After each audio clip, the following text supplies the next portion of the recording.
Ah, Dale. Hello, Dale. Hello. That's good.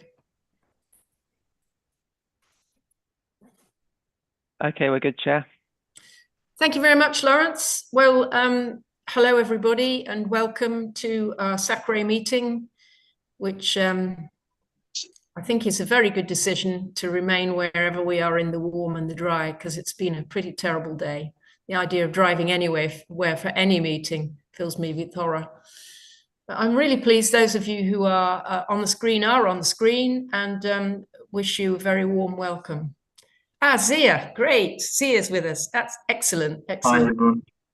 Excellent. So my first duty is to welcome you, Zia, as our latest member of SACRE. Very, very pleased to have you join us. You come with quite a good track record of press that you've been involved in, that has been brought to our attention by Mike and various people. And I think we all sign up to your values and mission in life. So I also hear that you're a very lively member of any group. So really look forward to your input.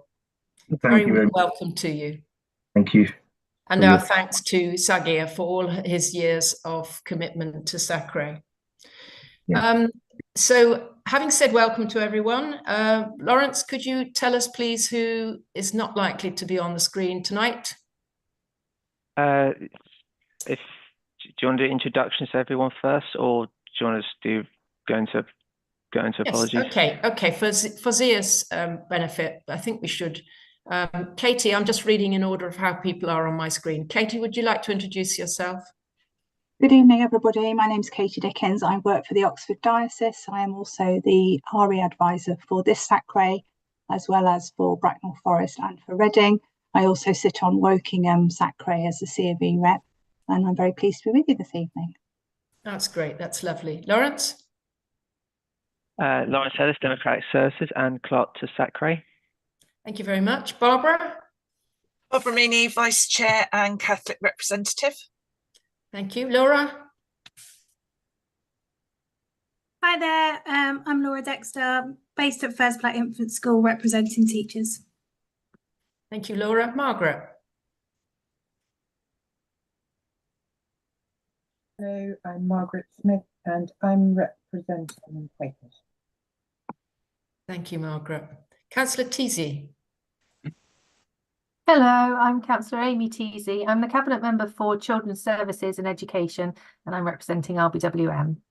That's great. We're really, really pleased that you've got the balance right with those two chaps. Anthony? Yeah, my name's Anthony Lewis. I'm based in Windsor and I'm representing Humanism. Thank you, Anthony. Rachel? Hi, I'm Rachel Beaumont. I'm a primary school teacher, but I actually represent Church of England here, so I kind of have a foot in two camps, being a teacher and Church of England. Thank you, Rachel. Chris? I'm Chris and I represent the Buddhists. Thank you. Thank you, Chris. I think we go now to Mike.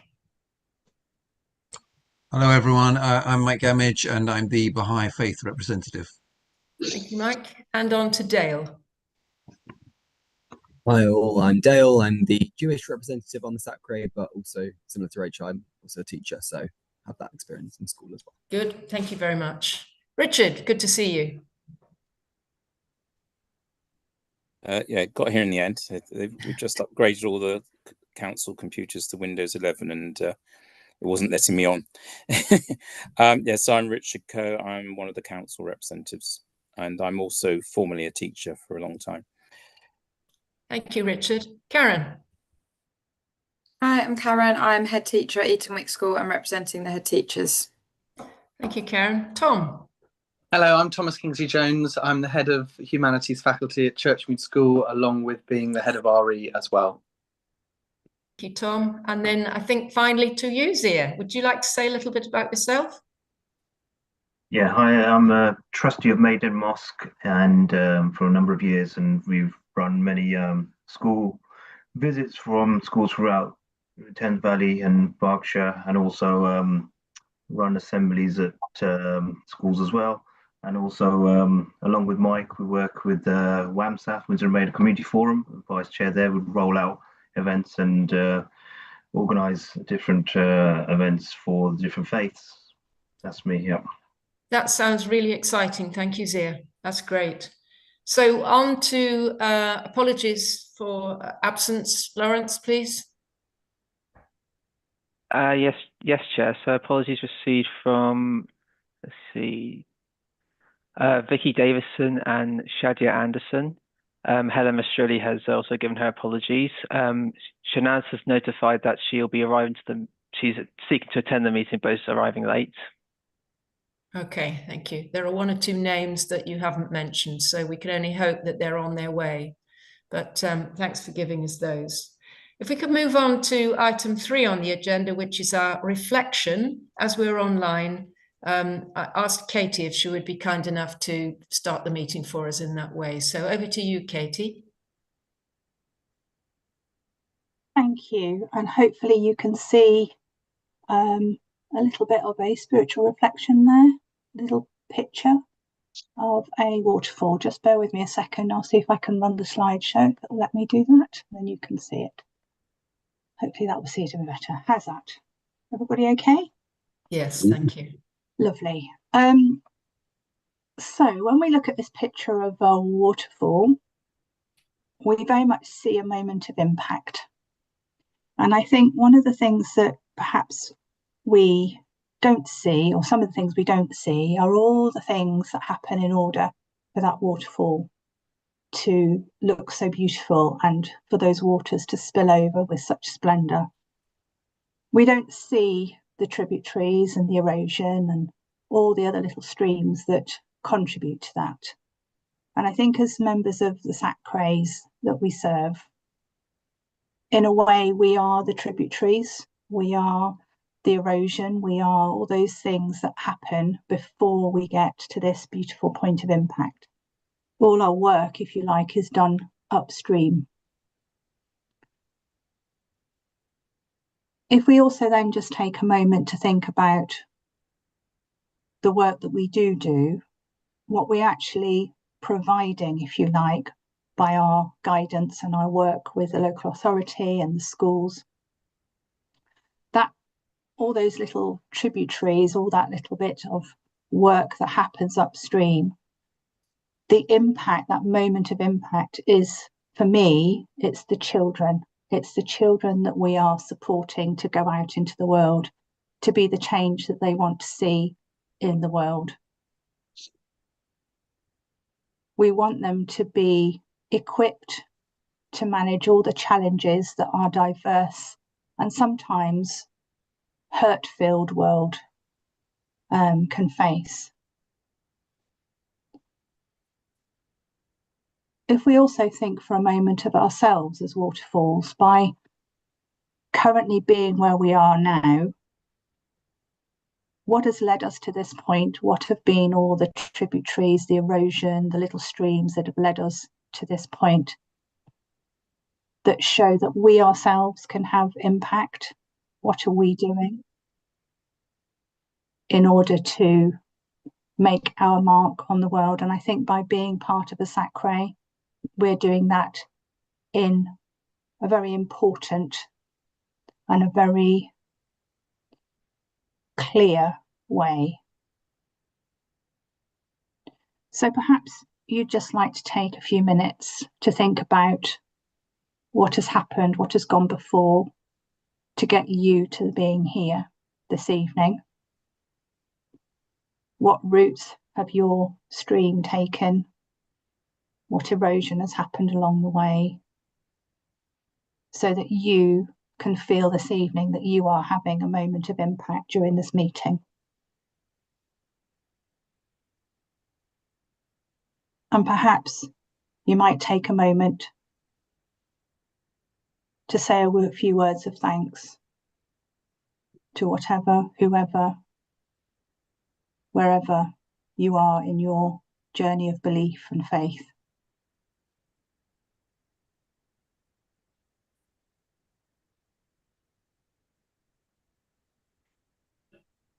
I think we all wish for guidance and wisdom in order that our impact this evening is felt throughout the whole of RBWM and maybe even beyond. Thank you. Thank you. Thank you very much, Katie. Thank you. Anybody Thank you, like to Katie. respond? Any responses from anyone?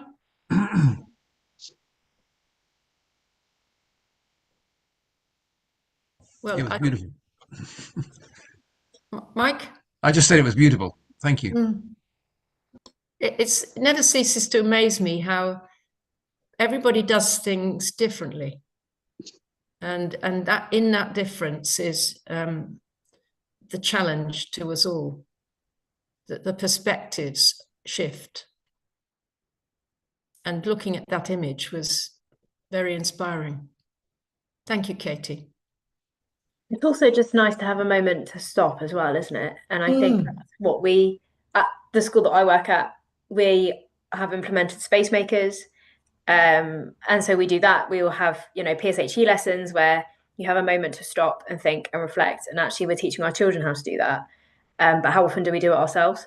So yeah, thank you. It's nice to not be forced to do it, but actually to be encouraged to do it. And because I think life gets busy, doesn't it? And you don't necessarily think to take a moment to pause and reflect. So thank you. Yeah.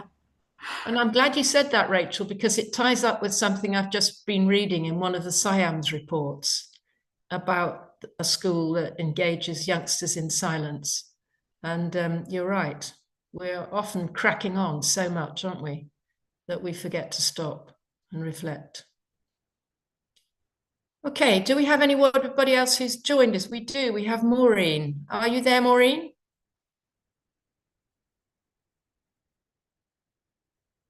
I am here, Karen. That's good. That's good. It took ages to get on. I don't know why. It said Are we able to see you, or is that not possible? That's not not at the moment.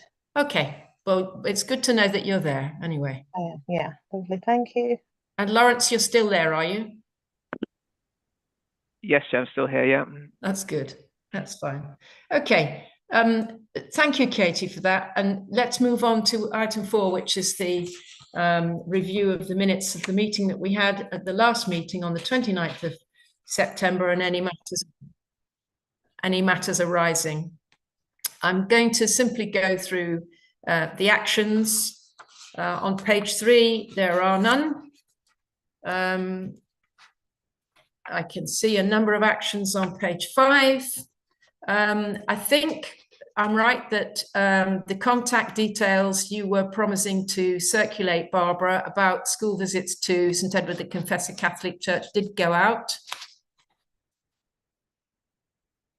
I think, Lawrence, did you circulate those? I think you did. Yeah, I recall like sending that out a few weeks ago, Chair.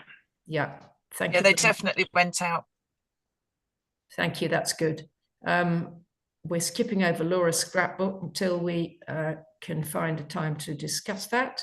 The web links, action on page 5, Katie. The web links on collective worship shared by you were to be circulated. I can't remember. Did that happen? Yeah, via Lawrence. That's good. Thank you, Lawrence. I know I went back to Elaine Nordstrom about the circulation of the RE newsletter. And I think all those people mentioned in that action point to receive it.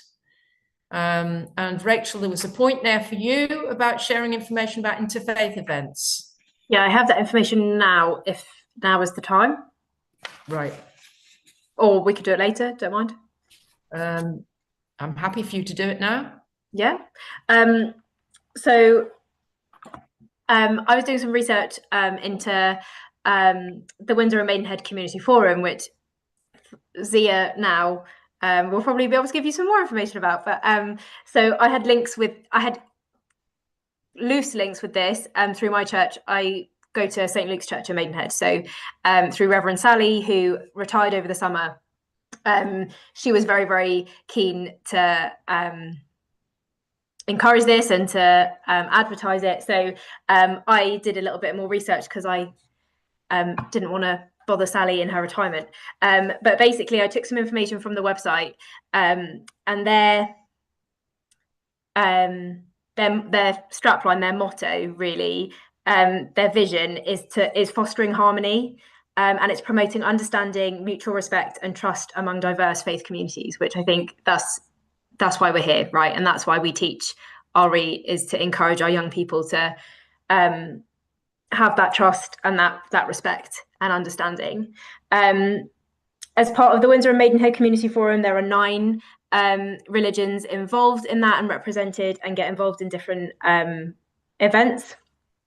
From what I gather, there are monthly catch-ups for women as well. So I think you have, correct me if I'm wrong, Zia, I think that there is specific meetups for women, and then wider ones for everybody as well. And for the catch-ups for the women, it's a safe and welcoming space for sharing, learning, and growth. So again, it all kind of ties into that mutual understanding, that respect. I was looking to see if there are any upcoming events, and on the website I couldn't see any, but the previous ones, in October there was a meetup about the week of prayer for world peace. So I mean that's what everyone wants, isn't it? And then in November the meetup was an arts and crafts meetup, where people were decorating Christmas tree decorations for the Christmas tree festival that is happening at St. Luke's this weekend. And that kind of leads me on to a little plug for the Christmas Tree Festival, which is happening at St. Luke's in Maidenhead on Norfolk Road this weekend. So Thursday is the schools day, I believe.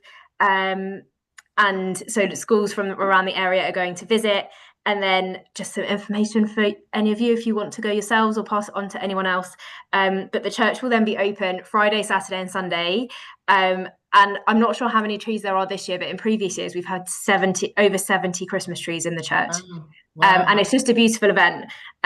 So Friday, the church is open from 10 a.m. till 7, Saturday, 10 till 7 again. And then on Sunday, 12 till 5:30. And then there is a closing service at 6 o'clock on Sunday evening, where a few people talk about the trees that they have decorated. You can vote for your favourite tree with little tokens, and it's a fundraising opportunity for the church, but there is also each year there is a chosen charity that we split the money that is raised between the church and that chosen charity. And actually, I'm not sure who it is this year. I off the top of my head, I'm not sure who they've chosen this year, but it is a beautiful event. It's a festive Christmassy event. There's raffle tickets, there's refreshments, it's just beautiful. So, and it's really, really busy. I think it's one of our biggest fundraising events of the year. So I can send the flyer to Lawrence maybe to circulate before Friday. Why not? Just for that just for those timings again, if you want. But yeah, all of that information I got from the community forum was from the website. But yeah, I couldn't find any events upcoming from the website, but I don't know if there's anything in the pipeline. I'm sure there is. Okay. Is there anything you can add to that, Zia, about what might be in the pipeline? No, that's very well put by Rachel as well. It's brilliant summing it up. And Mike was instrumental recently in setting up the World Peace event in St. Joseph's Church as well. And I remember Anthony was part of WAMSAF for a number of years and helped out, and now he's passed on to his colleague as well. So it's really good to have everyone involved in it. And one of the main things is the dialogues we have, which are very positive. So we rotate around different places of worship, and we mention a theme when we talk about these similarities and opinions of different feedback as well. So it's really helped quite a lot over the years to bring people of different faiths together, from, to visit the synagogue, the mosque and the church, and people of different faiths sitting together. We have a very busy schedule throughout the year. We just had our AGM. We have our monthly meetings, and we'll be planning for this year again coming up in 2026. So we also have sports and social events in the summer as well. So we're going to be very busy. We'll be sharing further information soon. Thanks. That's great. Is there an awareness of SACRE as an organisation within the Windsor and Maidenhead community? Mike can tell us more. He always brings up the subject as well and mentions some initiatives that are going on. So there overlaps quite a lot with what we're doing. Good. So That's good. Mention that, Mike. Yeah. Good, because if you've had a chance to look at the new development plan, it's in there. SACRE infiltrating, if you like, engaging with all the community groups that there are where faiths are celebrated, and being aware of those, and of course giving SACRE a bit of a plug while we're at it. Anything you need to say, Mike, to follow up on that, or? No, Zia expressed it perfectly. Thank you very much. That's great. Thank you, Rachel. Really good. Okay, I'm over on page 6. Katie will be talking in item 5 about the agreed syllabus conference that we will be coming up. We'll be having coming up. No action points on 7. Some on 8. Which I think I've done at the top, liaising with Elaine Nordstrom about the RE newsletter. She is aware of that. Mike, I think you did share the Celebrating Interfaith Week flyer. I think that came out via Lawrence. Yes, it did. Yeah, thank you. In time for people to go if they were able to go. Lawrence, I think you have already circulated the email list with these minutes and the agenda, etc. I have, Chair, although only one member hadn't given their consent to their name to be added on the list, and that's Shadia. Right, okay. Has she not made a response, or has she? No, she hasn't, no. I think she's perhaps a bit overwhelmed at the moment, I'm not sure. Anyhow, I did circulate the lecture given by Rabbi Rene Fertzel, which I thought was wonderful, on page 9, and that's the end of the minutes. Any comments on the minutes from anyone? Anything anybody wants to pick up? No? Okay. We move swiftly on then to Katie, who's going to... Sorry, Chair, sorry, before we move on, does the SACRE approve the minutes from the last meeting? Everybody happy with the minutes? Yep, true record. Thank you very much. Yep, thank you. Thank you. Could we move on then to item 5, new agreed syllabus for RE, update from Katie. Okay, so where we are is everybody is, we've got the documentation from Wokingham, and I'm working also with obviously Bracknell Forest and Reading in this regard. Just to let you know that the documentation is in the process of being updated. We want to make sure that it's in a sort of RBWM format for you to look at, and it will incorporate the amendments that Dale has put forward to SACRE, ready for the agreed syllabus conference. One of the things that we wanted to do this evening was just talk about dates for the agreed syllabus conference. We've managed to get a couple of dates that we think will work with what's happening already in the council and fitting around other events. So we just wanted to float those with you. I feel it's quite important that we have 2 dates penciled in for this process, just to give us time, because what has been the experience of Wokingham and Bracknell Forest is that once people, it's all very well looking at the documentation, but it's when it's actually in front of you and you're in the SACRE or in the ASC process that you kind of almost realise the implications of what is being requested. So I'm not suggesting that there's anything massively controversial in there, but it's also important that we have sufficient time to make sure that everybody's comfortable with the proposals.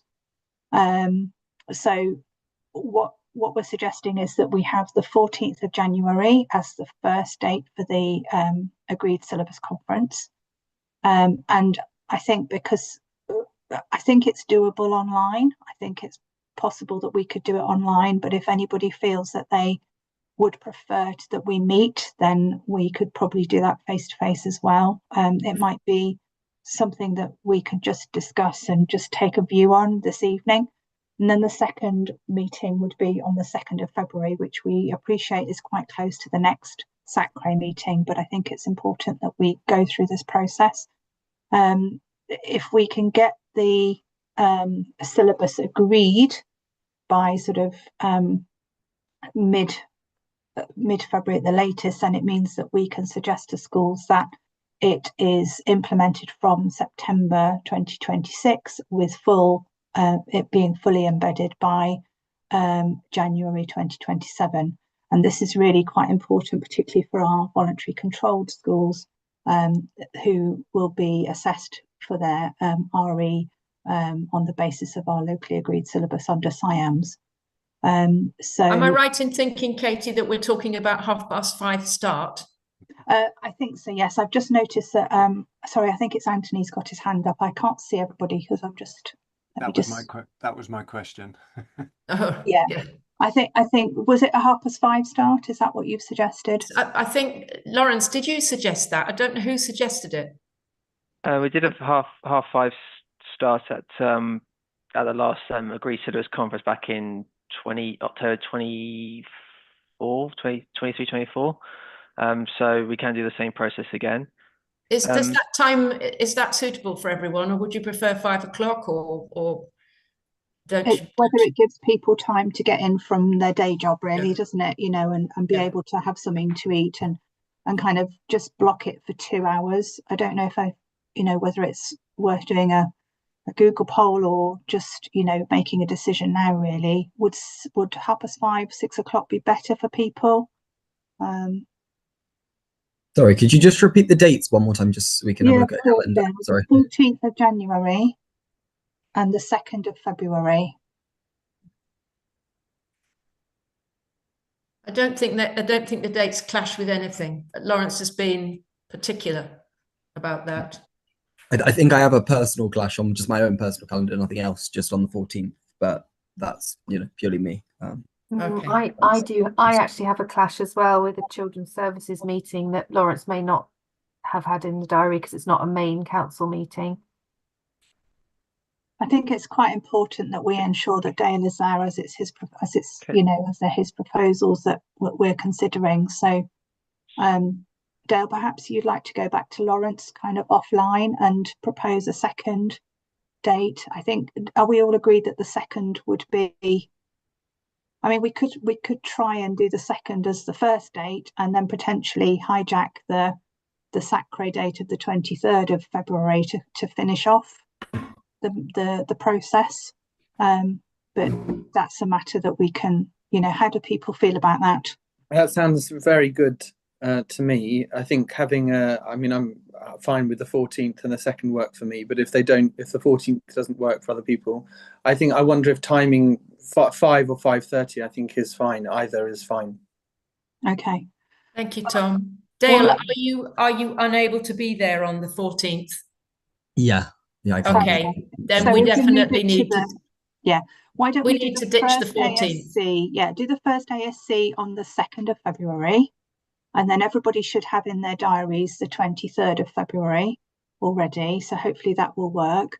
And we could perhaps do a very short SACRE meeting just to then, if we feel we need to, or we could just hijack the whole meeting, the whole slot for the ASC if we feel we need to finish it. Because it could be that on the 2nd of February, we actually managed to work through all the proposals. Yeah. And we're in a place where everybody's comfortable to be able to agree the syllabus. And I think you have to remember, we have to unanimously agree. All the groups have to unanimously agree the syllabus. So, as long as we've got opportunities to discuss the different proposals, carefully, and there's this time given over to that. I think what's really quite helpful from my experience of working with the other 2 SACREs is obviously as this process is going through, we're refining the documentation all the time. So it should be, as close to it being spot on as it needs to be.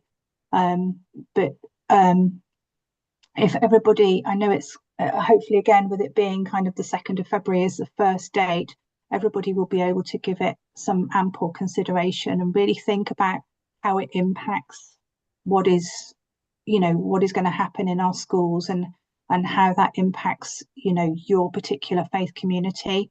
I think that's really helpful if you can do that. And I think what we will also do is request that people send in their comments as well by email, at least sort of maybe a couple of weeks before, so that we're aware of anything that you want to raise, because it could be on the back of this you may wish to raise other issues that you want included. So Richard, I can see you're waiting to speak. Yeah, just to clarify, I think we had this situation before, and I think we need a majority of people in each group, but we don't need everybody in each group. If someone, majority in each group turn up, then that doesn't stop us. No, it won't stop you, but then all the groups have to agree. So it's the majority in each group have to agree, and then each of the groups has to unanimously agree. Every group has to agree. That's exactly it. Yeah. So it may be helpful to you. I mean, as I say, I'm quite new to the SACRE, so I don't know how you kind of connect with one another outside of SACRE. But it might be helpful once you've got the documentation to perhaps touch base with people that are in your group to think about the implications of what it is that's being proposed. And it's a matter of public record. The Bracknell ASC, it's all live, isn't it? It's all got to be streamed. So I'm not talking out of turn when I say that it was only when we got into the nitty-gritty of it that we realized that there were kind of amendments that the CQ rep wanted to make, and then the teachers also said that they wanted to make some amendments too. So I think it's really important, if you in any way want to change something or tweak something, or you feel that you want to propose something, then I think it's really important that you share that a good couple of weeks before the meeting, so we can plan for that conversation to happen. Mike, sorry, I can see your hands up. Yes, sorry, I was going to suggest this anyway, because I think it's such a good idea but rather than fill everybody's inboxes, would it be a good idea if we pass back our comments, say, to you, Katie, and to Karen and to Dale, for instance, or to a sort of limited group rather than everybody? I think that's a really good idea. So because it's Karen, myself and Lawrence that work together on the agenda, so we can direct. I mean, it's not necessarily Karen who will chair the ASC, because you will have to vote in an ASC chair, but I think for the purposes of this session, let's assume that that's what's going to happen, and I think it would then give us the opportunity to just assess how people are feeling about the proposals, and also whether there's an interest in changing or tweaking things, so we can ensure that discussion happens in a really rich and transparent way. Thank you. I think the last thing we want to have happening are 11th hour thoughts, particularly if they're quite quite direct and challenging. We need to know about anything that could be direct or challenging, or anything that does need to be attended to or changed in good time. And I think it's really important. We don't mind direct and challenging, that's not a problem, but I think it's building in the time to have the discussion so that everybody feels that they've been heard, and everybody feels that their voice has been valued in the process, because it's much better. I feel it's much better that we have those discussions, and even if it takes to a third meeting, I appreciate that that's going to be challenging for everybody, but it's important we get it right for our schools.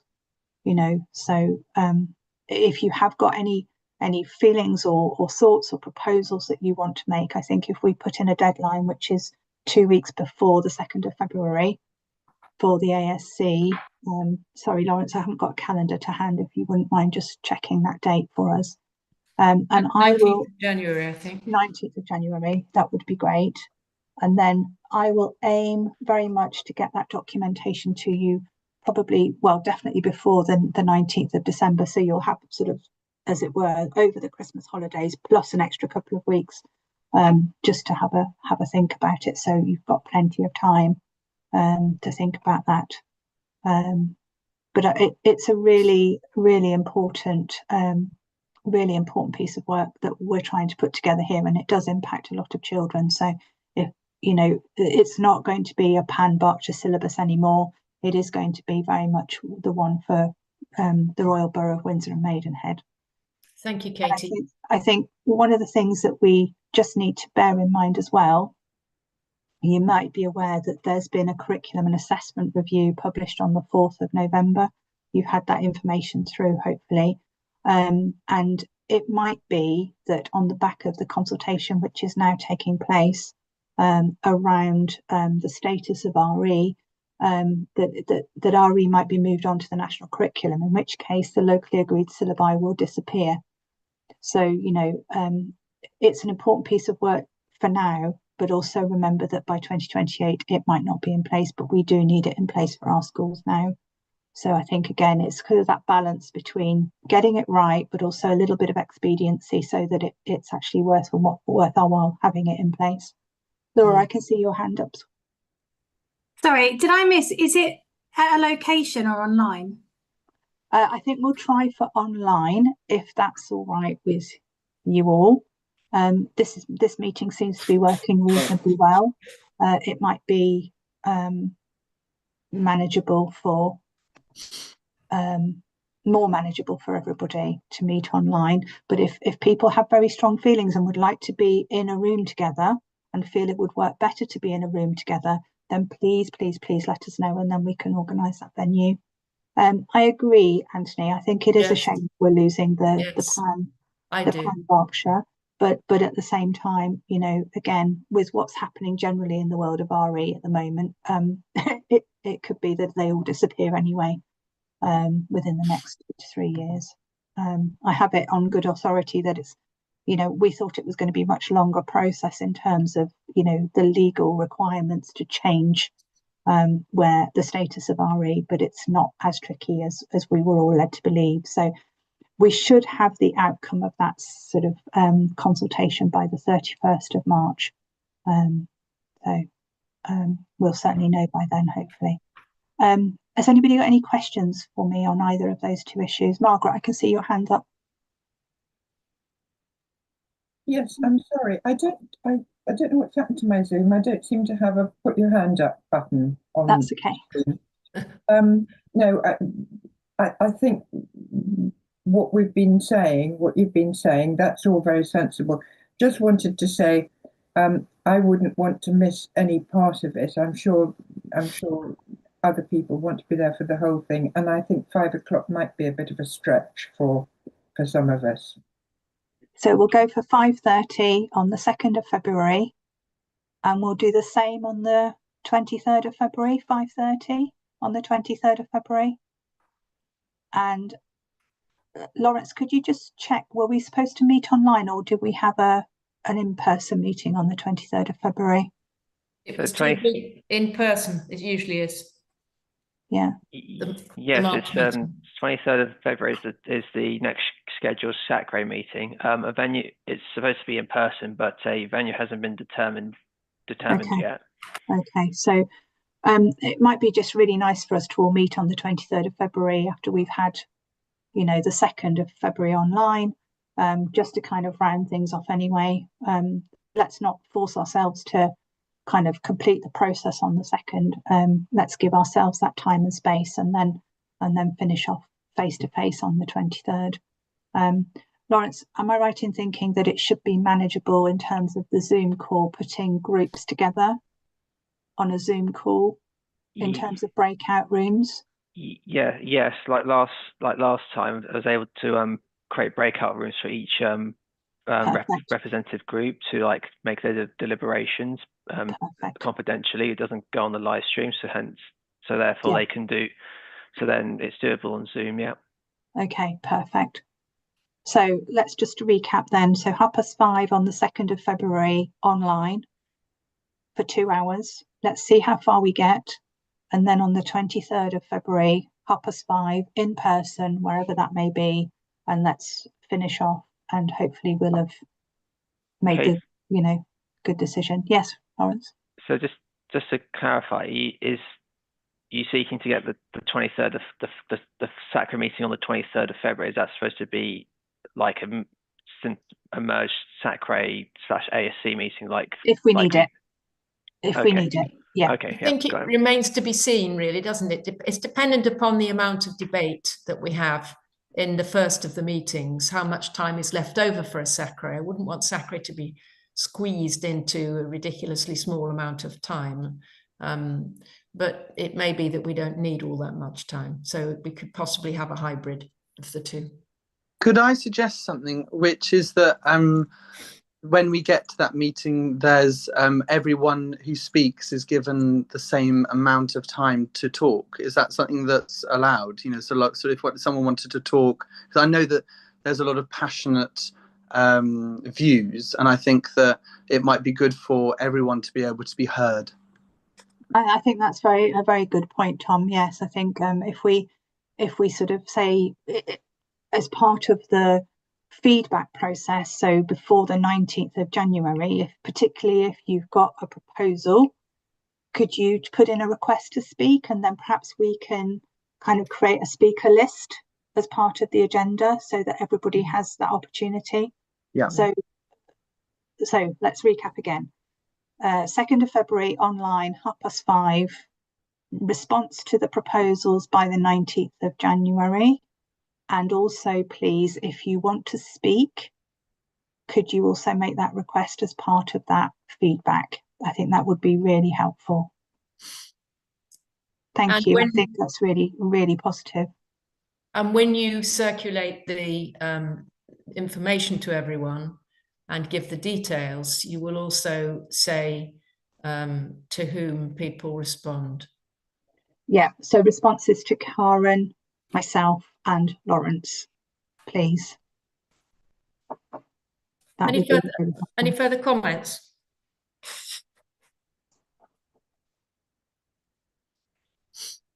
Okay, thank you very much, Katie, for that. I don't know whether do you want to continue and pick up any other issues under item 7 that you might not have mentioned, which is to do with SACREs going forward and the position of RE, or shall we come to that in a moment? To be honest, I think I've said everything I need to say on that matter. To be honest, I think you know, there's not a proposal that SACREs will disappear. It's just that they will not have responsibility for setting the locally agreed syllabus as things stand at the moment. They're still valued, as I understand it. Dame Vanessa Ogden is very much of the mind that what SACREs do is important, but this consultation around what happens with RE in general it is now in process, and hopefully that I think she's already said she starts a new job on the 1st of April, so it has to be complete by the 31st of March. So we will know the direction of travel, you know, if not at the next SACRE, certainly very soon after. Hi, Anthony. Sorry, you're on mute, Anthony. Yeah, I just want to mention that in Wales, they already have a national RE curriculum, and I don't know, I have a preference for going that direction, given that you know, my experience in the Royal Borough is how diverse all our schools is, all the different schools I go into, from, you know, some classes 20% are from non-religious, other classes 100% of the kids are from non-religious. So I think this idea of the SACREs trying to represent the diversity is difficult, because even within the boroughs there's the same diversity that you have nationally, locally. So I think it's time really for a national curriculum, is my own view. Yeah, I don't think you're wrong. I think it is time. I think there are some concerns about what might happen if there's a change in government, you know, and about what the content of that national curriculum might look like. But I think it's up to the RE community to fight back on that, or, you know, for any kind of hint that there might be, you know, for want of a better word, injustice around content. But I also think that the ground is being laid very clearly for us to have some clear guidance around what RE might look like in the classroom from a, thinking about some of the proposals that Dale has made around psychological safety in the classroom. I think there will be quite a lot of work around that. Certainly from my point of view, working for the Oxford Diocese, seeing what National Society is putting out in terms of Christianity's Global World Faith Resource, and thinking about, the very clear remit to ensure that there is a level of psychological safety in the classroom for everybody, teachers and children alike.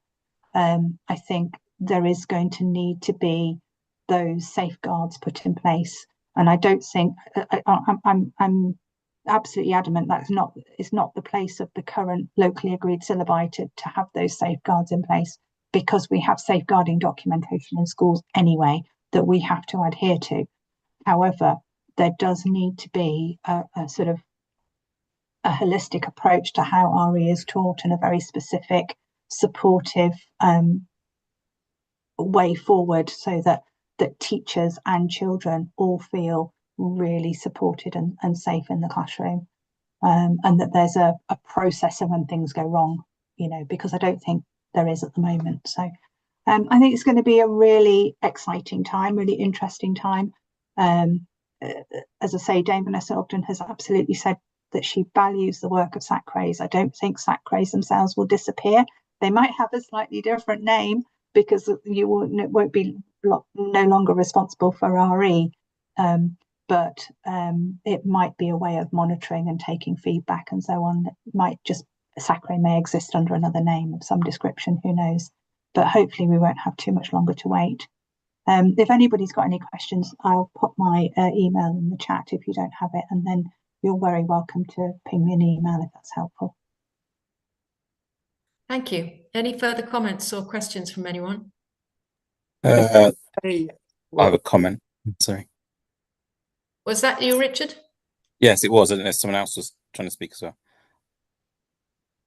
I think there's a. I will, Richard, but you go and then I'll go. Yeah, I mean, from personally, I think there's a quite a risky move in the current political context to put the government in charge of the RE curriculum, with who might be the government in 3 or 4 years' time. But anyway, there you are. Tom? I was just going to say that I agree.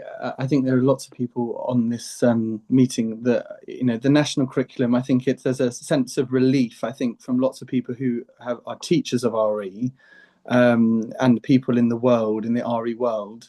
But I would be sad to see SACRE go, because I think SACRE is really valuable, bringing together the different sectors of society that it brings together.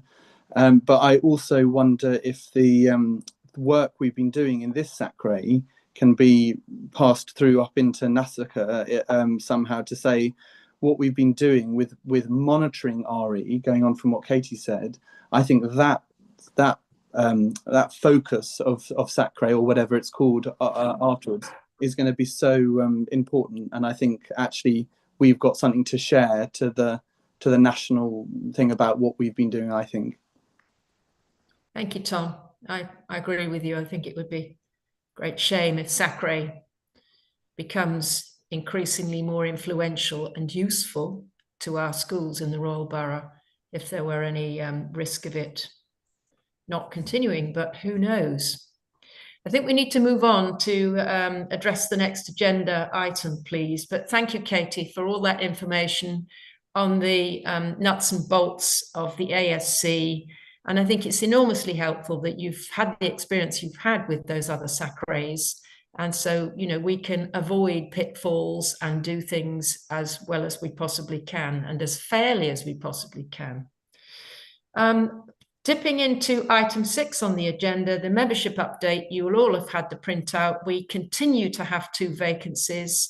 I'm really disappointed that Peter Cranch, who joined us from Blenheim Free Church last time online, declined the invitation to join us permanently, but he was grateful to have a chance to find out what we all do. So we are still looking for a replacement Free Church member.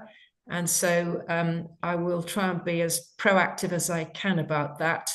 I don't know what, if anything, has happened with regard to the Church of England vacancy. Katie, have you managed to have any discussions with? So I've just popped in the chat. I'm hoping to start a recruitment process because I've got a number of SACREs now that, and particularly across the Berkshire area, that have COV rep vacancies. So I'm just in discussion with the comms team at the diocese to get some marketing out. That would be good. But it just might take a couple of ticks. Yeah, okay. I was just thinking, Rachel, about Sally's replacement at St. Luke's. Do you know who that person's going to be? Nope. Oh. Yeah, I mean, appointing a vicar is very different, isn't it, from just applying for a job. So whereas if a teacher were to resign, you could advertise pretty much straight away while that teacher is still working their notice. But my understanding is that they couldn't advertise her position until she had left. Right. Or something like that. I don't know, Katie, if I'm on the right track there. But so I'm not sure what's going on.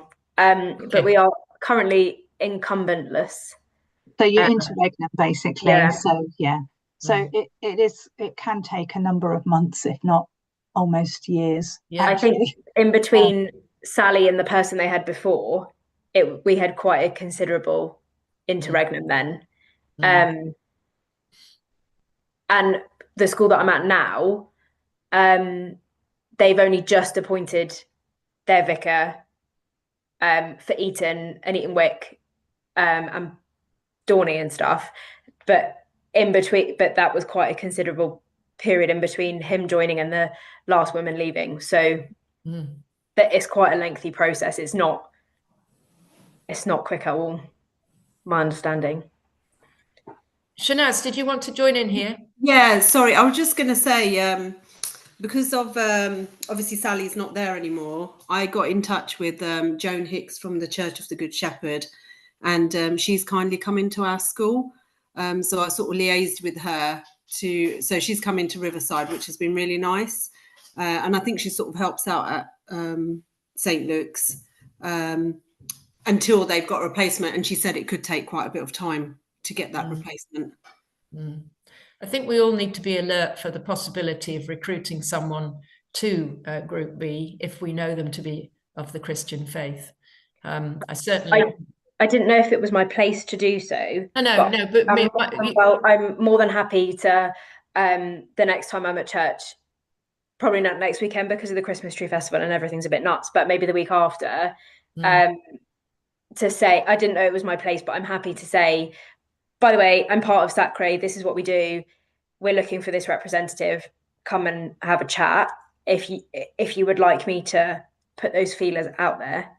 Katie, I don't know myself the rules and regulations relating to this. That's okay. If you can find someone, Rachel, and then if you put them in touch with me, and then we'll make sure that there's a process around checking with the diocese. They'll need to have some support from the local church or whatever. So yeah, I mean, I don't know if we will have anyone take it up, but I can definitely will pose the question over the next couple of weeks. Yeah. Thank you. That's good. I had a bright idea of whoever the incumbent was at where you had your service mic for world peace, but I understand that person's incredibly busy, so wouldn't be possible. That was St. Luke's. Yeah. Okay. No, it was the Boyne Hill. Sorry, I meant yes, All Saints. Thank you. Okay, so we're on the trail. we will get there eventually, I'm sure. Moving on to item 8, the SACRE Development Plan. Now, I'm making an assumption here that you have all had an opportunity to read it. We did look at draft 2, and I'm not going to produce endless drafts. I just thought it would be good to draw your attention to one or two aspects of it, and in particular the success criteria, because I have stuck my neck out making assertions in this on behalf of you all. and aiming for things, assuming that you agree that they should be the things that we're aiming for. So on page 13, it's self-evident that new SACRE members need to read the SACRE handbook, which is brand new, and in order to understand their roles. And I can't remember, Zia, I think I did send it to you, did I? The latest one? Yes, you did. Thank you very much. And it was very useful. Thanks. That's good. And also, if you're new, to keep your eye open for the online NASACRE training for new people who are new to SACRE, because that is really useful. The major priorities are self-evident. The first one is about getting to know our schools. The second one, understanding what schools need for SACRE to support them and how we get at that information. And then fourthly, promoting high quality RE teaching and collective worship. And the fifth one is all about this new agreed syllabus that we hope we will emerge with by the time we get to March. The civic launch, the opportunity that I think is really important for teachers to meet together, to use that syllabus, to plan and to work up units that can be shared with other teachers in the borough and across Berkshire. And then the two on page 17 that I've highlighted there, in terms of developing the role of SACRE members. Obviously, we have opportunities informally after meetings when we're in person. And I do talk at intervals, and we talk together about the RE Hubs training and how important that is. So I'm sticking my neck out here and saying that it's a success criterion, I think, for all faith group reps in groups A and B who are likely to be going into schools to talk about their faith, to have done the RE accreditation and to have been recognised and endorsed by that organisation, because it's only an hour and a half and it's something that everybody needs to know, even if you think you know what's going on in schools. So I hope that's okay. At the bottom there, it's just exactly what we started to talk about at the beginning with Rachel and with Zia. SACRE members are aware of and attend local events set up by these organisations, which you clearly do, 3 or 4 of you clearly do or have done, and that we do it the other way around as well. We try and get the members of those groups into some things that we're doing, and hopefully there will be a part and parcel of the SACRE launch of the agreed syllabus. And then Barbara thought it might be a really useful and constructive step forward even further on the last page, page 18. SACRE members take advantage of a minimum of 1 training opportunity provided either by NASACRE or some other national body related to their faith every year. Now, that might be a tall order for some people, but I think it's something that we might look to try and achieve. So it's a challenge to all of us to attend a training opportunity. And we do have quite a wide, diverse range of training opportunities through NASACRE, the webinars and other meetings.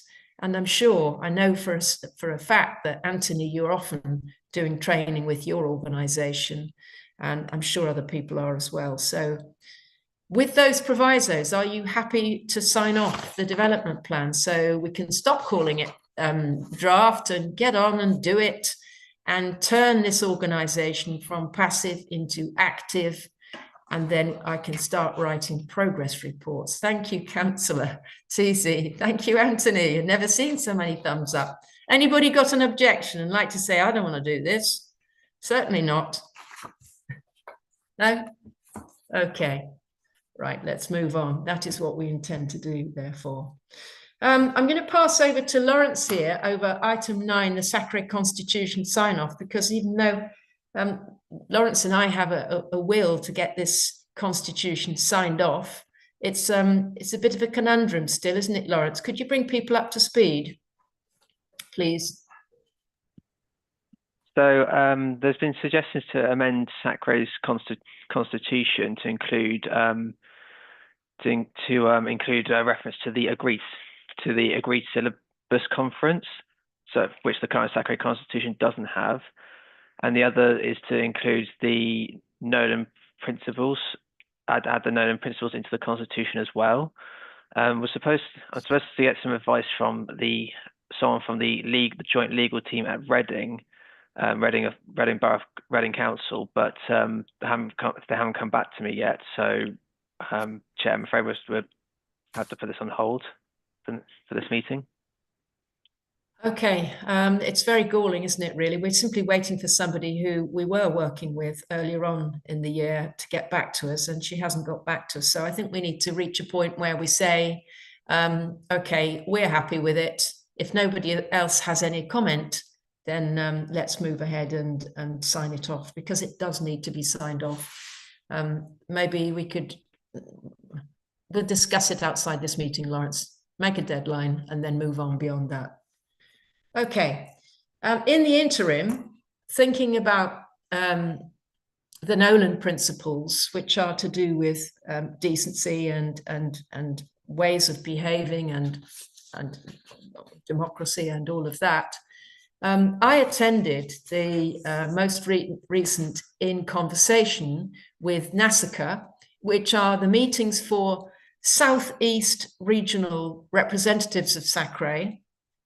I attended that meeting on the 6th of November, and one of the things that came up was the Constitution. Was it up to date? So I thought, okay, we're on track with that. And the next thing that came up was to do with the Code of Conduct.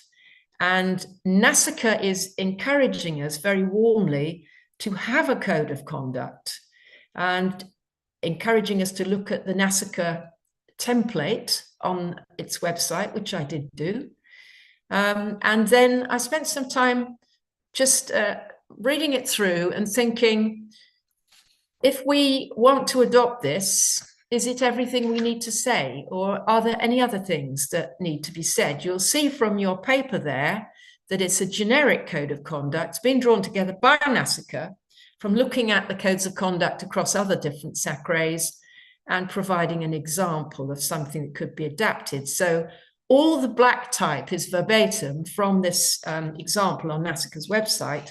But when I read it through, I just thought there are one or two things that I think possibly we can tweak. So at the bottom of page 19, members should only visit a school when invited. I thought, well, hang on a minute, we might need to go to a school for another reason. So I just added in red, or where an invitation has been sought by a member of SACRE for a specific purpose and the head teacher is in agreement.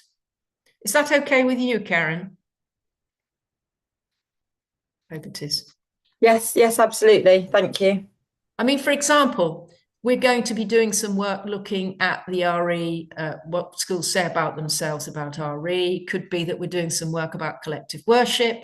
We want to invite schools to make a response to us, and we want to go into the school. Or it might be, for example, that there are this evening, some really good things said about collective worship in the SIAMS reports. So it might be that one or the other of us might want to go into the school to talk a bit more about collective worship. So that's the kind of scenario I was thinking of. Yeah, thank you. And then because it'd be good to celebrate, you know, and it's not always that we're waiting. If we wait for a school to invite us, we could probably be here in 10 years' time. But if you look at page 20, the second bit of red there, SACRE members visiting a school to share their beliefs, values and experiences should, and I put in front of that first black bullet point, have undertaken training offered by RE Hubs and have received endorsement from that organisation prior to the visit. Are you happy about that I'm sort of putting as our code of conduct? If we're going into school, we have at least, if we're not familiar, and a teacher anyhow, we have done the RE Hubs training and we have been endorsed. Does that meet with everybody's approval? Anybody disapprove? Anthony? Yeah, Karen, just say or RE Hub approved training. So if your organisation, for instance, Humanist School Speaking, which I do, the training Humanist UK have put me through is endorsed by RE Hub. So Yeah. I don't particularly want to have to do it again. No, of course not. Yeah, No, that's No, nice. no, yeah, no, we wouldn't ask you to do it again. But also, I think, yeah, different schools have different thoughts, don't they? Like, I'm quite an open school, so I'd want visitors to come in whether they've been endorsed or not. But different schools will have different thoughts on that. Okay. And also DBS checks, etc. There's, I think we just need to say that, you know, safeguarding you know, if we're representing SACRE, we should adhere to the school's safeguarding whatever rules or whatever the conduct is. It's interesting that there's no reference to DBS checks here, is there? Yeah. I think most schools would have a visitor policy. So where there's a visitors policy, that should be adhered to, perhaps something like that. Yeah, absolutely. Right, I'll add those things then. I don't think if people are not going in representing this body, then they shouldn't be bound by these rules. So I mean, a lot of people here will be members of religious organisations, and they'll be going in representing those organisations, not representing SACRE.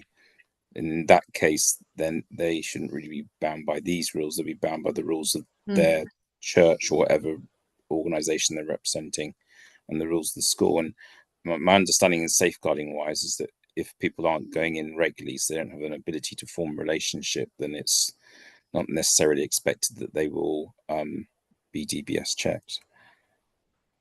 Okay. Well, it's interesting that, I mean, this is very much to do with SACRE. And at the beginning of these bullet points, this bullet point list here, SACRE members visiting school.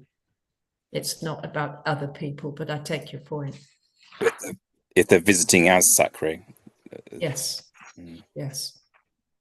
And then at the end here, I don't know whether we need something like this, and I don't say it, I don't write it because it's ever happened in this borough in my 20-something years of being involved with this SACRE, but putting something like SACRE members acting in any way that infringes the general principles expressed above, or whose conduct brings RBWM SACRE into disrepute, will be called to account for their behaviour, may risk exclusion from the group. Is that something we should say up front or not?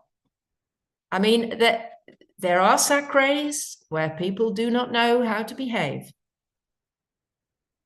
And we're not one of them, fortunately. Is there a recognised procedure or process if somebody does behave in a way that brings SACRE into disrepute? Is there a disciplinary process to follow in that scenario? I can't answer that. No. I don't. I'd have to go back to NASACRE about that. Chair, I can make reference to the SACRE's Constitution, which in terms of complaints, it states, quote, any complaint about SACRE as a whole or about individual members in their capacity as SACRE members shall normally be dealt with by SACRE initially and only refer to the authority where necessary. Alternatively, complaints about SACRE as a whole or about individual members acting in their capacity as SACRE members can be made to the local authority by writing to the complaints team at the borough. Right. So that's what the Constitution says. So that's the answer. Is that sufficient answer for you? Yeah. Okay. What do you think about this section in red? Yes, Margaret.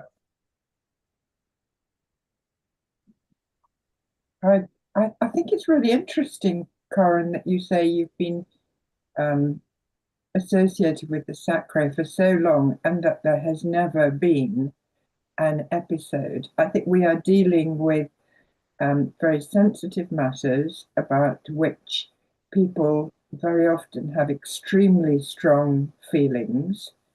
And I think, we're very careful on this SACRE at the moment in terms of the whole broad issues of respect and so on. But I think it would be very easy for this to go terribly wrong with somebody going into a school. And I think there should be some kind of mechanism for dealing with it if it did happen. Mike, you've been a member of the Royal Borough's SACRE for as long as I have, I think. I have no recollection of any difficulty. Do you? No, not at all. Which isn't to say that we shouldn't be considering it, because this is important. But no, I think I've been on SACRE since 2008, and I don't recall ever anything of this sort happening. So I don't think it's urgent, but it might be important. Are you suggesting, Margaret, that another form of words be added, or altering what we have here, or? No, not at all. I'm just saying that I think that it is good to have this as a backstop. We don't expect anything to go wrong, especially if people aren't going into schools unless they've done the RE hubs. But I think we should be aware of the potential for that.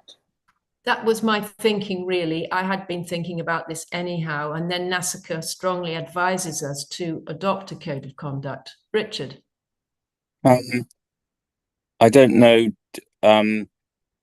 The bits in red were drafted by yourself, Karen, rather than from the model. Yes. I mean, I don't know we have the ability to exclude people, do we? Because they're nominated by their sponsoring bodies, surely, or are they nominated by the council? We always have new members of SACRE brought before cabinet, but I don't know whether we're appointing them or just noting them. I don't know if Amy, if you can remember, but I can. Essentially, I don't know whether we have the power to do that.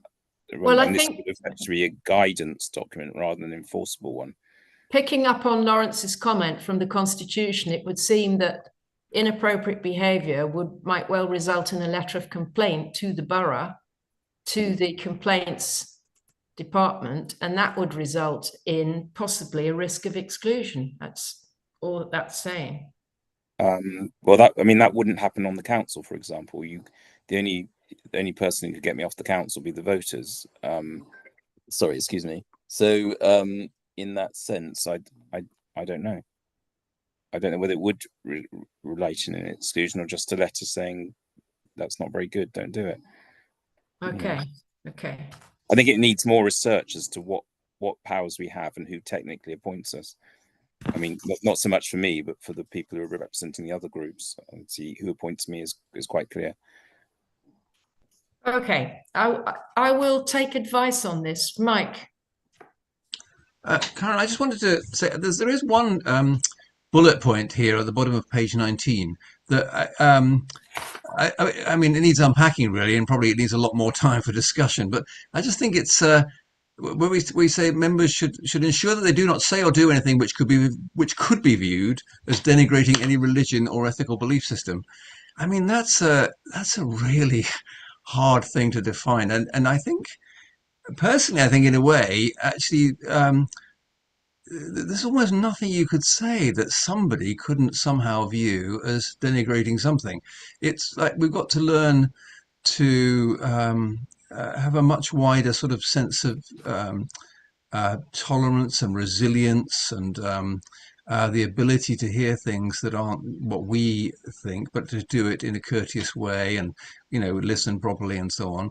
So I just think that I don't know. I mean, maybe I'm out of tune with everybody here, but it just seems to me that you could almost it could be so easy that's a very, very, very possibly impossible standard to say anything or that might be viewed as denigrating to anybody else's belief, because if people want to be sensitive enough and they want to be then there's almost nothing you could say. I just think it's a really hard thing to I mean, obviously I understand the sentiment behind it. Of course we should say things in a kindly way and with a view to not upsetting others, and to so obviously that courtesy, that kindliness and so on. But actually I think we also have to be able to say, to share our worldview as it actually is, rather than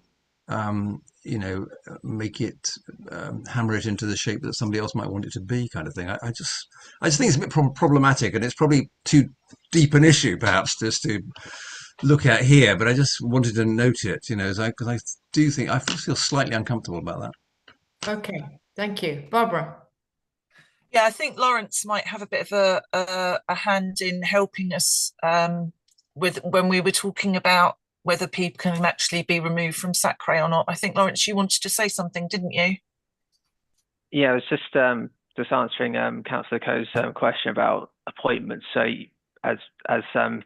really the nominating body, whether it's the school or the religious institution, they nominate the representative of SACRE, and then originally the SACRE Constitution said local authority, but as that's a bit vague, it was determined that Cabinet would confirm the appointments to SACRE. In terms of removing SACRE members, the only explicit thing is that in the Constitution is that I'll read it out. Any member who fails to attend 3 consecutive ordinary meetings of SACRE other than for a reason approved by the SACRE shall cease to be a member. So essentially, the only time someone gets removed is if they fail to meet 3 meetings. I don't think there's anything on about if like of a misconduct they're forcibly removed. There's nothing about that, I don't think. Thank you for that, Lawrence. I think we need to wind this item up because we're rapidly running out of time. But what I intend to do is to tweak 1 or 2 bits and do some further research on that last piece in red, so that it reflects more accurately the powers that we do have and the systems that we know about. And I think that's probably all that I can say at the moment on that. Are we okay to move on to the next agenda item? We clearly can't sign the code of conduct off, and I'm grateful to you for engaging so interestingly in that debate. Feedback from schools and school visits. Has anybody from SACRE been into any schools recently? Would like to comment on that? If they haven't, then let's just do just a couple of lines from Rachel. You're first up. Anything to say about what's going on at school in relation to RE and collective worship? Anything particular? We're trying to streamline our collective worship a little bit this year. That's kind of on our action plan. We are kind of expecting SIAMS next academic year, so 26-27. So we're just kind of really trying to streamline it and embed it so that when it comes to it, then we're in the best possible place. But we're kind of just plodding on with what we have been doing in terms of RE, because I know that we knew that this was going on. So we didn't want to make any changes because we didn't know what was going on. So we've been doing what we have been doing. Kind of if it's not broke, don't fix it. But we will have conversations about where we go with RE once all of this is a bit clearer, I think. Yeah, and it will be clearer very soon. Thank you. Dale, anything from you you'd like to comment on? I've not been into any schools at the minute. I did the RE Hubs training, but I haven't heard back from them yet. So I've emailed them to see, because that was in October and they haven't sort of Yeah, you need to check. Yeah, be good to get your details up on the RE Hubs website. Be very good. Yeah, that's what we're working on. Barbara, any comments from you? No, as far as I'm concerned at work, it's as busy as ever. And now Christmas is gearing up as well, which it feels like it's been doing for quite a few weeks. But other than that, nothing really. Okay. What about Maureen? What's happening at Charters, Maureen?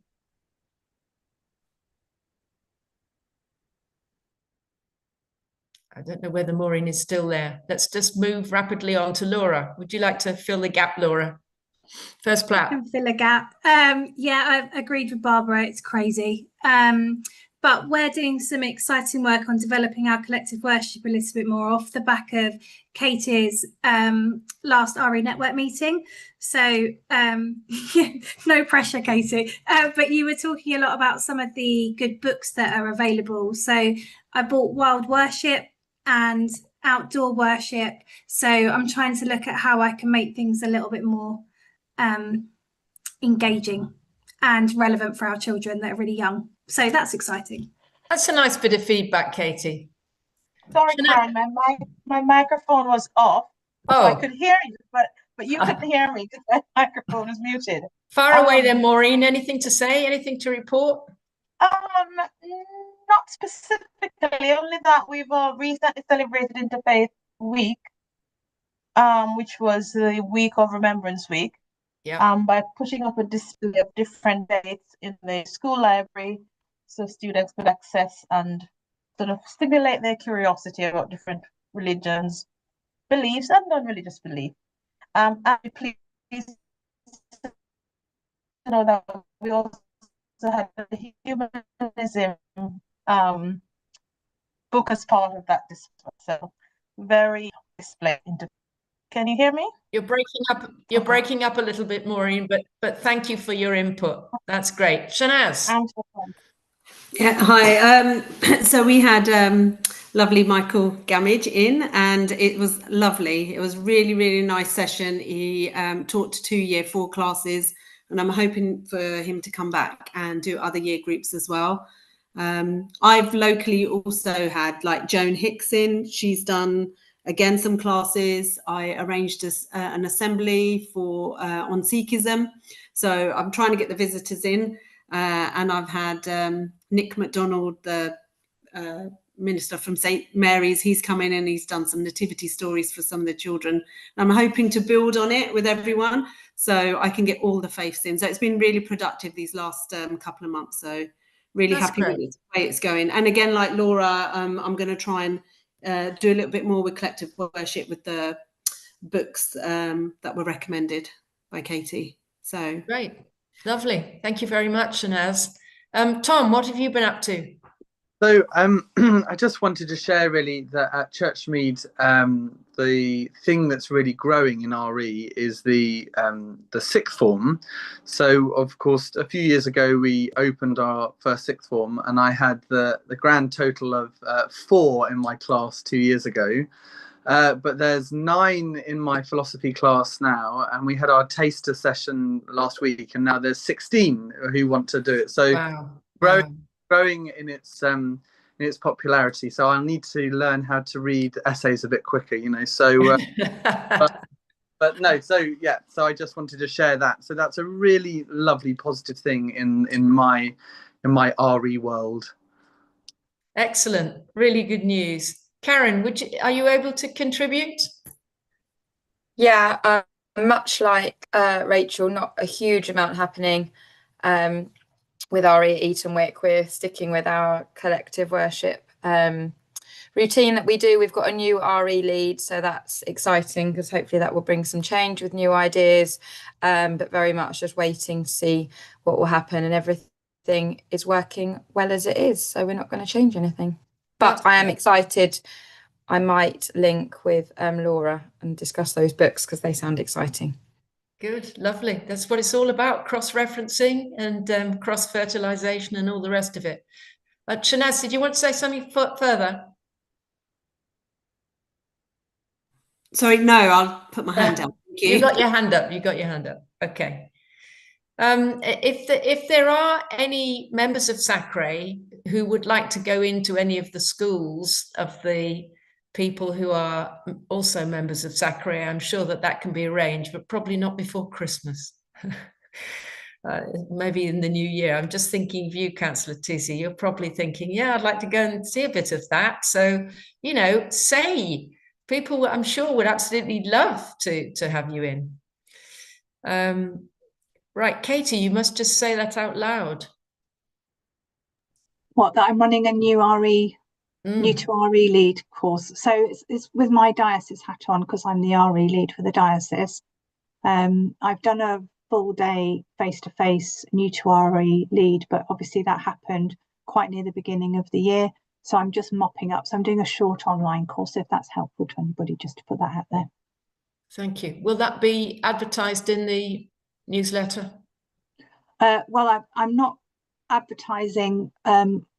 It goes out to all the church schools anyway because it comes through the diocese newsletter. So it probably I wouldn't put it in the newsletter for the SACREs unless you want me to, because I mean, it's up to you. How do people feel about it? Because I appreciate it's community schools as well as church schools, you see. So I would normally just do it for church schools. But if I am going to start putting more of the training onto the RE hubs as well, so that people are aware. But it's a slow process because I'm just getting into where I can advertise things, but I don't want to overload people with, you know, what's available. So if you think it's helpful that community schools know about things I'm offering from the diocese, but I don't want to feel like I'm hijacking to plug the diocese stuff. Okay, so okay. Well, you've got an emphatic yes from Laura there. Just finding a balance. Okay, Laura, thank you. And we're definitely already signed up to that already. So thank you, Katie. I think people like the opportunity, you know, to know about it, and then they can make their own minds up. Anybody else who's been into a school? I mean, you were very modestly saying nothing there, Mike, until Shanaz spoke. So it's good that you were outed. Excellent. Zia, I bet you've been into a school, haven't you? We've got a Beach Lodge school coming next week. It's a SEND school, and New Year's going to be fully booked already, just because we've got Ramadan in February. So we've got Holy Trinity School coming, Woburns Green, Piggott School, Freeth School, Sonning, White Waltham, all of them coming. So it's going to be a well, that's good. I'd like to hear more of our school names. I hit picking up Piggott and Sonning and others. I'm thinking, hang on a minute. Yeah, it's about getting the word out. That sounds very exciting, Zia. Thank you very much. Assembly booked in Owen School, actually. So yeah, that's oh, good. Good. Okay, could we move on then to item 12? This is a budget update. Now, Helen Mastrilli isn't able to be with us this evening because she's had a bereavement in her family, but she did manage to get the budget update through to us. And there are a couple of things to report really with this. One is that as it stands at the moment, left in the financial year, we have £2,785.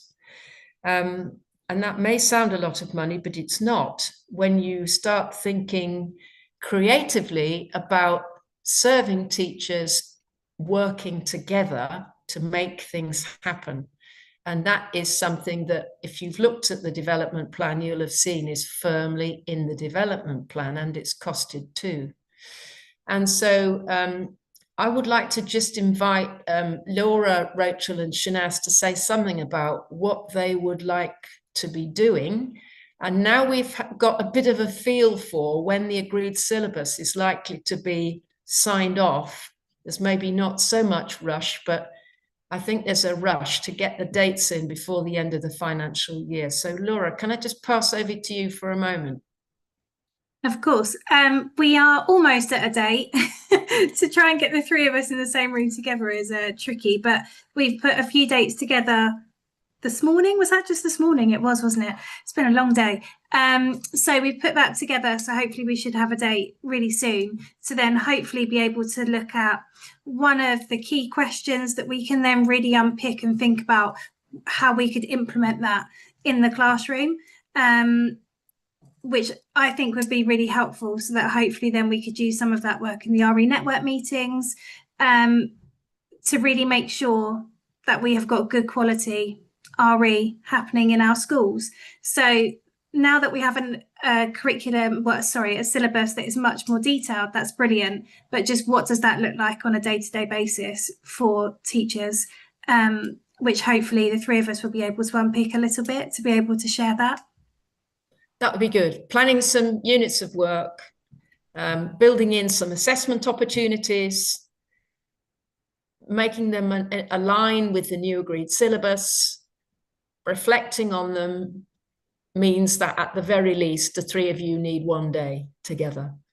That's not cheap. So that wipes out best part of £1,000. But, you know, reflecting on those things, working up units that you can then share through the network meetings, it's all in the development plan. And that's really what I meant by enabling SACRE to become more active rather than passive. Exciting. If you can get that date before, you know, as early as possible in March, that would be really great. Working on that. Thank you for that, Laura. Tom, if you're still there, I think you and Maureen had a day together last spring. I remember you coming into the synagogue in Maidenhead and saying how useful that had been. And so could you just say a few words about next steps? Yes, so I'm in contact with Shadia at Windsor Girls, and we are putting some dates together for a second round of secondary school RE work together. The idea, for those who might be new to SACRE, the idea with it is that we use the resource, the audit resource that we have created from the RE quality mark that we've slightly adapted for our use to monitor the quality of RE across the borough. And the time I spent with Maureen was really fruitful because any teacher will tell you and any person will tell you that time is obviously really precious. And so to have a whole day each, so 2 days, one in each other's schools, is really beneficial because you really get to shadow someone. And really, I mean, I haven't shadowed someone since I was training. So, you know, when you get to sort of shadow each other, have conversations with each other, use the tool, and it sort of sparks lots of other conversations, wider conversations about RE, and lots of sharing resources, lots of sharing ideas, lots of sharing the good, the bad, and maybe something else. And but yeah, so it's a really good time, and so we're going to be doing that, Shadia and I, together. We're getting a date in January and a date in February. Thank you for that, Tom. Any comment from you, Maureen, about that experience? I know at the time you were very positive about it, weren't you? It was a really rewarding experience, and I would ditto to everything Tom has said. Really, just getting a chance to get out and see RE in practice in another setting, particularly because we are in two different settings. With Tom being in a faith school and what RE looks like there in comparison to what RE looks like in an academy, single trust academy setting. So it was really fruitful, and on the back of that, we Tom and I said we would do some continued collaboration in terms of looking at moderating GCSE marking and A-level marking now that Tom's A-level is growing. And I'm still looking forward to continuing to build that relationship to that point where we have something fixed in place, where we're collaborating in different respects. Absolutely. That's great. That's great. That all sounds very exciting. And of course, you look at a model like that, you've got two people who need 1 day each to go into one school and then another day each to go into another. So that's 4 days of supply. So that effectively wipes out the budget that's left. But, you know, it's even Stevens. We've got 3 practitioners in primary doing exciting work, developing stuff on the agreed syllabus. And we've got 3 practitioners in secondary. And I just feel SACRE is so privileged to have that quality of leadership in RE amongst its members, and want to do whatever I can to support it. To that end, you'll remember that I have made 1 or 2 remarks about our budget over the years diminishing. And so I thought, as I was recovering from my accident, I thought I'm going to use this time to usefully argue the case. So I set about arguing the case in quite a long email to Clive, asking how come we'd somehow along the way lost more than £1,000 from the SACRE budget. And I went back and was very fortunate to find a paper that Clive himself had written, which gave me the perfect evidence. And the upshot of that is that Clive has given me permission to tell you that he will make good the budget and restore it to £6,000. So it's not quite where it was, but it's a whole lot better than it was with £1,000 more. And I was arguing for active collaboration through partnership days like we've just been hearing about. Thank you, Maureen. Because these things don't come cheaply. And so I'm very, very grateful to Clive for making that happen in what he calls correcting the budget in 2026, 2027 to £6,000. the other additional cost we've had on the budget is the fact that the diocese, the charges for our support from the diocese have increased too. So we don't have as much as we did have, but we certainly are planning, I think, to do some great things with it. And if that impacts positively upon the youngsters in our schools in the borough, I think it's going to be a really, really great thing. Great developments all round. So I'm very excited to get this development plan off the ground. And I'm really pleased that we've got a bit more money as well to do it. Okay, so moving on to item 13, you've had the 2 SIAMS reports. The first one that took place since our last meeting was on the 7th of October at White Waltham, Church of England Academy. Both this school and Holy Trinity Church of England in Sunningdale, which was on the 10th of November, have both fulfilled their statements. They're living up to their foundations as church schools, enabling pupils and adults to flourish. When you get into the detail of these reports, I don't know if you've had a chance to look at them in any detail, but there are some very positive things said, firstly about White Waltham, about the value that both pupils and adults give to collective worship. So I'm looking ahead to think, you know, once we start looking at collective worship more closely, have we got some examples of excellent practice here? The third bullet point under the notable strengths of White Waltham reads, valued by pupils and adults as a time together offering learning, solace and joy.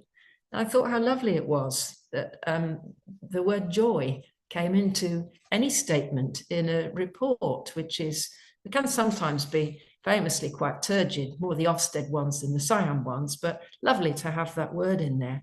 As a result, they are inspired to live out Christian values in their daily lives. And there's a lot in the next bullet point about strong culture of caring for each other and collaboration and enrichment. There are nevertheless always development points to be looked at, and one of the third development point under this one from White Waltham talks about extending pupils' understanding of differences within faiths and worldviews. And I thought how interesting that was. That, you know, our mission is to engage young people to understand about different faiths and the difference between faiths, but also the differences within those faiths. So, you know, it's very interesting and it's very true that any one faith will have people within it who diverge slightly, not from the core elements, of course, but may well diverge slightly in their take, their perspective, their particular emphasis. And so it's good that a report like this one raises those things that need to be explored. But, you know, some great phrases. Pupils feel affirmed in their uniqueness and thrive. Wonderful statements. So that's White Waltham. And the next one up, Holy Trinity, Sunningdale, again, living up to its foundation. Leaders and adults passionate in their care for pupils at the school, particularly the vulnerable. As a result, they experience a real sense of belonging at Holy Trinity, which is great. And again, in a development point here, embedding the changes to the RE curriculum. Obviously, there's a new RE curriculum that's been brought into the school, particularly around religious and non-religious worldviews. So there are a lot of schools, I think, that are pursuing that line, looking at different faiths, different worldviews, and the shades of slight shades of belief, perhaps, and vision within them. What I liked in this report, particularly that jumped out at me, was under the vision and school culture, a culture of kindness is absolutely central to the life of the school. And there's an unusual sentence here. School policies prioritize kindness, with pupil ambassadors empowered to notice and reward kindness among their peers. I thought how much the Catherine, William's wife, would applaud that, whose mission it seems to me is to be promoting kindness every opportunity she gets. It's a really lovely thing to read. So do have an opportunity, try and make an opportunity to read those two inspection reports. There were no Ofsted reports because I had forgotten, of course, that the changes to the framework meant that the Ofsted reports were put on hold from September. There haven't been any published, and there haven't been any inspections, Ofsted inspections in the borough this term so far. Item 14, training attended, including NASACRE webinars. Well, I told you about the In Conversation with NASACRE for me. The other one that I did attend, Mike attended too, and it was about the Baha'i faith, and it was the same series where we had Rabbi Rene Fetzel talking about Judaism. This was the Elizabeth Jenkinson Memorial Lecture, and it was on the Baha'i faith, and it's absolutely fascinating.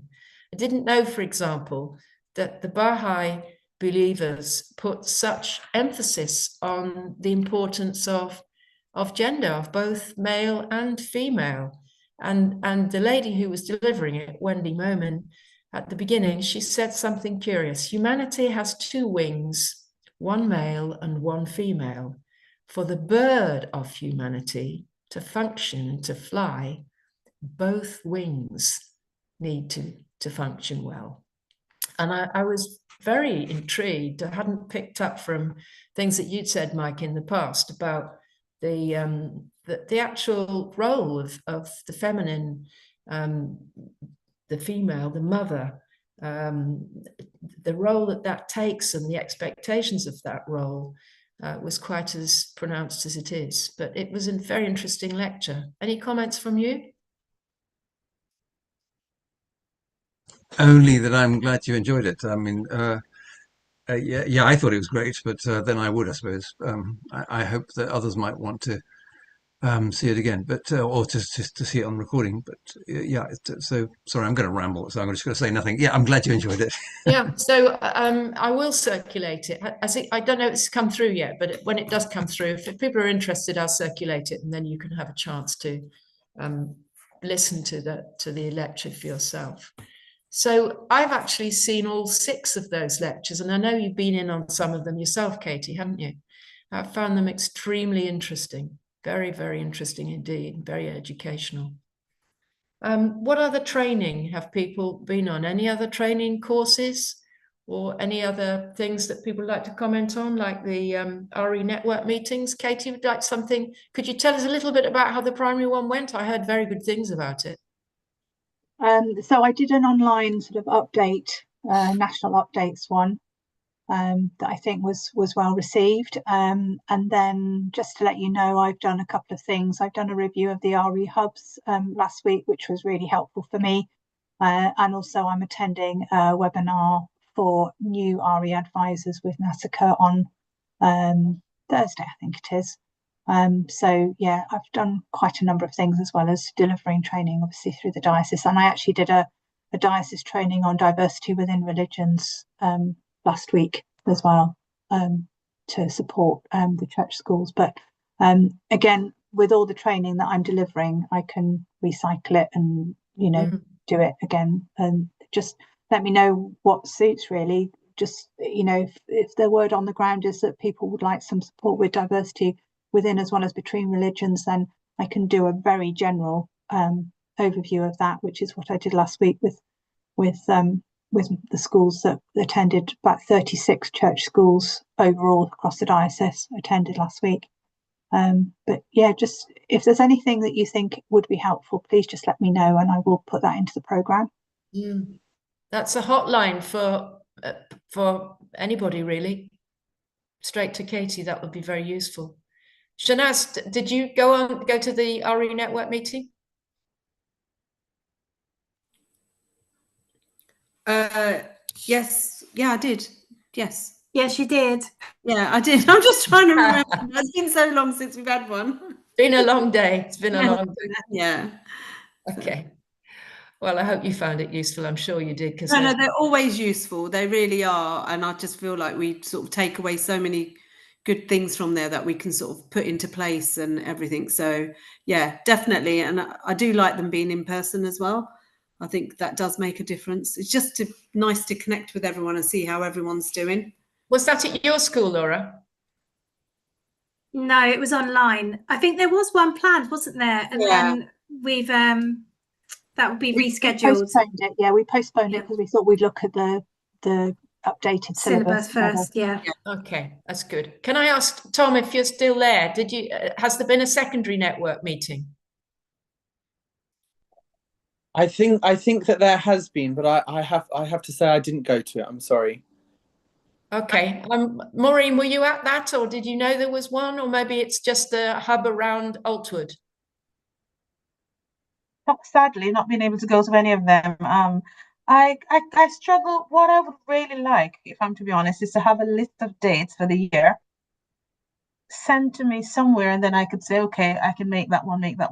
But it seems sometimes when I get notification, it's like the day of the event, and I'm thinking, oops, it's a bit too late. I can't go to this. Yeah. I don't know whether that's something that could be fed back. If a list of dates could be posted somewhere for the year, for the academic year.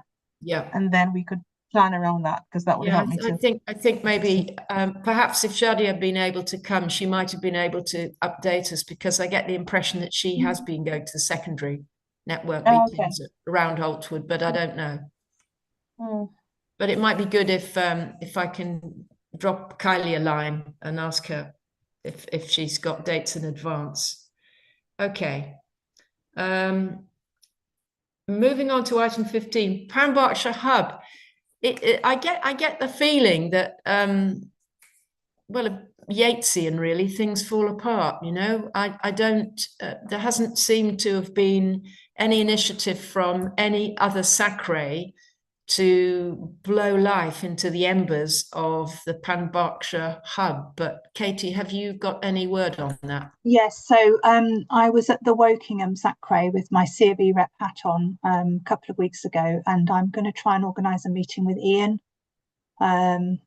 Nicholson, who is the RE advisor for Wokingham, and then we're going to see if we can resurrect things and just I think everybody needed just to press pause on it for a little while. I think it had taken up quite a lot of everybody's time in terms of, you know, managing the last 12 months and reviewing the syllabus, etc. So I think there's just been a bit of a pause there, but I think there is the will, and we, you know, I'm just feeling my way through it a little bit, and hopefully we can set something up sooner rather than later.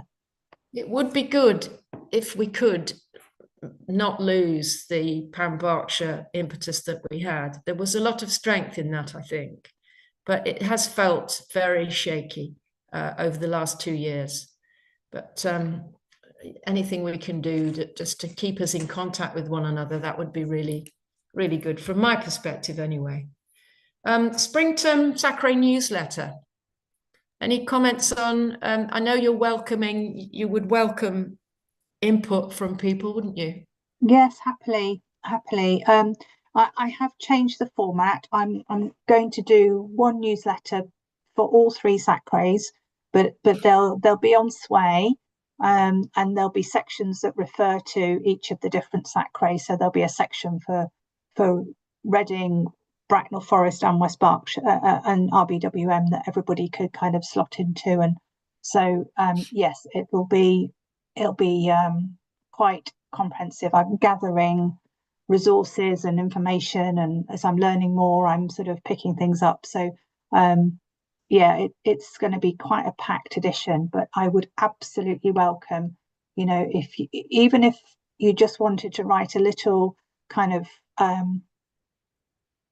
you know, something about yourself, then we can include a sort of a members section so that people know a little bit about you and what you do. Or if I know people are part of the RE Hub speakers, maybe we could include, you know, a section so that you know, I don't know how much traction you get from the RE Hubs, but maybe, you know, you might want to do a little write-up that I can include that would sort of, for want of a better word, drum up business for you.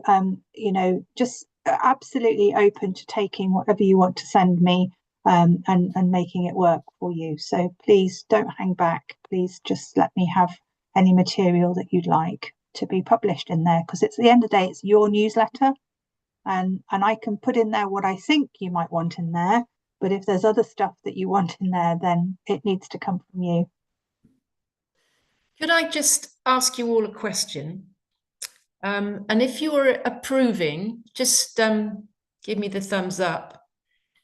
I had an idea that it might be helpful if people in our schools knew who we were. Like, we had a small photograph of ourselves and our name and maybe a couple of lines. So this group of people, I don't know what people, I don't know what teachers in the borough schools are thinking when they hear the word SACRE, what they have in their heads about who we are and what we do. And it just occurred to me that if we maybe had one page and in the newsletter, and we had our faces and our names and just a line about who we were, do you think that would be at all useful to go out in the newsletter? This is sort of SACRE demystified, or not? Any comments from anyone? We've got a couple of thumbs up. I was think that would be really useful, and I was just, when Katie said, you know, perhaps introducing ourselves, I was just thinking sort of meet SACRE, you know, who are they? Yeah. That would be really useful. Yeah. I mean, it's a lot of people to get on a page, because theoretically, aren't we about 26, Lawrence? Something like that. I can count the members just to be sure if you want. No, well, thereabouts, there or thereabouts. I mean, even if we just had a focus person, you know, just a couple of people, just from the different groups, maybe, or just explain. Anyway, if you would like to be featured, then I will make that happen. I mean, I hate to distinguish between SACRE members who are part of the borough and SACRE members who aren't, because I value everyone. And particularly the SACRE members who aren't part of the borough, I value them so much because they're serving teachers and leaders. They have a voice and input. So I would like everybody to be there, so we all come across as, you know, a united group of people. Within that, we are very diverse. Well, maybe you and I can talk about it a bit more, Katie. The art of the possible.